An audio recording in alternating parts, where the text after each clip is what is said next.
నమస్కారాలు.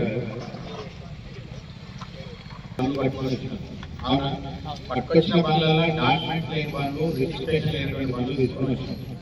అవునా కాదు? అవే తీసుకొచ్చి ఎంతమందికి హెల్మెట్ ఉంది? ఇప్పుడు మీ అందరి లక్షణాలు కూడా మీ బండ్లలో వచ్చాయి. మాకు తెలుసు బండ్లలో ఉండాలి, బండ్లలో వచ్చాయి. ముగ్గురికి హెల్మెట్ ఉంది, ఎంతమంది హెల్మెట్ లేదు? అవునా కాదు? దొంగతనం అంటే కొంతమంది వయసులో పెద్దలు ఉన్న వాళ్ళు పోకలు లేకుండా కానీ ఒకటి పెద్ద బండి చూసినా కాడ బండి నెంబర్ ప్లేట్ పెద్ద బండి చూసినా దాన్ని పొల్యూషన్లో పెట్టారు. నెంబర్ ప్లేట్ బిగించినాకనే ఇచ్చేది. నెంబర్ ప్లేట్లు పెట్టుకొని తిరగండి, నెంబర్ ప్లేట్ పెట్టుకోకుండా తిరగదు. నేను ఎందుకు బండి పెద్ద బండి దాన్ని కూడా రాత్రి పోతాడు. ఏమన్నా పట్టుకున్నామన్నా ఎక్కడన్నా పోలీస్కి చెప్పినా కానీ అంటే ఒక్కసారి ఎఫ్ఐఆర్ అయిన తర్వాత వాహన ఫోటోలో పెడతారు. లెఫ్ట్ కింద అది ఉంటుంది, నెంబర్ ప్లేట్ ఉంటే ఉంటుంది. ఇంకా నెంబర్ ప్లేట్ చేసి వానికి ఇంకా హాయిగా వాడు దొరైపోతాడు. కానీ మీరు ఎవరు కూడా హెల్మెట్ పెట్టుకోవడానికి ముందుకు రావట్లేదు.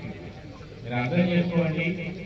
ఒక్క పాయింట్ చిన్న పిల్లలకి ఎంతగా చెప్తారో అన్ని పాయింట్లు మీకు కట్ చేసి పెట్టిండు. Road safety, helmet, triple riding, minor driving, ఆ తర్వాత మనము ఎప్పుడన్నా ఎమర్జెన్సీలో మనం పోతా ఉంటాము. అప్పుడు రోడ్ల మీద వరి కుప్పలు వేస్తాము. వరి కుప్పలు వేసిన తర్వాత దానికి అనుకోకుండా పోయి పడే ఛాన్స్ ఉంటుంది, రాజధానిగా పడే ఛాన్స్ ఉంటుంది. మా నిజామాబాదు సిపి గారి ఉత్తర్వుల ప్రకారంగా ఈరోజు కౌల్పూర్ గ్రామంలో కమ్యూనిటీ కాంటాక్ట్ ప్రోగ్రామ్ కండక్ట్ చేసినాం. అదేవిధంగా మన ఊరు మన భద్రత మన బాధ్యత అనే విషయం మీద కూడా ఈ గ్రామంలో అవేర్నెస్ ప్రోగ్రామ్ కండక్ట్ చేయడం జరిగింది.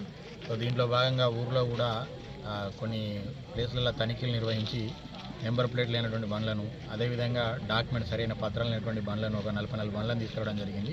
అదేవిధంగా ఒక ఆటోను కూడా తీసుకురావడం జరిగింది. సంబంధిత డాక్యుమెంట్స్ వెరిఫై చేసుకోవడం జరుగుతుంది. అదేవిధంగా ఊరు భద్రత గురించి సీసీ కెమెరాలు ఏర్పాటు చేసుకోవాలని, రోడ్డుకు సంబంధించిన భద్రతా నియమాలు పాటించాలని, అదేవిధంగా యూత్ గాంజా బారిన డ్రగ్స్ బారిన పడకుండా చూసుకోవాలని చెప్పి చెప్పడం జరిగింది. సైబర్ క్రైమ్ గురించి కూడా కొంత అవగాహన కల్పించడం జరిగింది. ఇటు కార్యక్రమంలో ఆర్మూర్ డివిజన్ నుంచి ఎస్ఐలు అదేవిధంగా సిబ్బంది అందరూ కూడా పాల్గొనడం జరిగింది.